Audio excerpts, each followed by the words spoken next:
Hi guys, আসসালামু আলাইকুম। চলে আসলাম আপনাদের মাঝখানে। আমি যখন মা হতে চললাম, তো মায়ের বাসায় 3 মাস প্লাস আমি গিয়েছিলাম মায়ের বাসায়। আমার এক আপু আছে, আমার বড় আপু, সাথী আপু।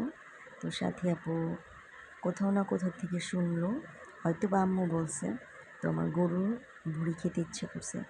আপু সকালে শুনছে ঠিক 1টা বাজে 12:30 এরকম হবে, আপু নিয়ে আসছে এই ভুড়িটা।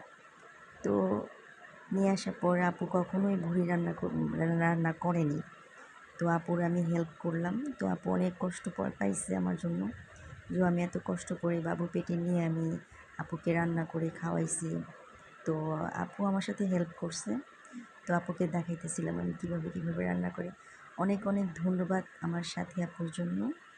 আমার সাথী আপু খুব ভালো। আমার আম্মুর কিছু হওয়ার আগেই আমার সাথী আপু অলরেডি এসে পরে আমরা শুনি। আর সাথী আপু ইয়ামি ভুড়ি খাওয়ার জন্য বা ভুড়ি রান্না করার জন্য, আমার জন্য পরিবেশন করার জন্য আপু অনেক অনেক ধন্যবাদ। তুমি বাবু পেটে থাকতে আমাকে এই ভুড়িটা খাওয়াইছো, আমি তোমার কৃতজ্ঞ জানাইলাম। আসলে টুকটাক বাবু পেটে থাকলে কিছু ভর্তা টর্তা এগুলা আইটেম খাওয়াইলে এগুলো স্মরণীয় থাকে।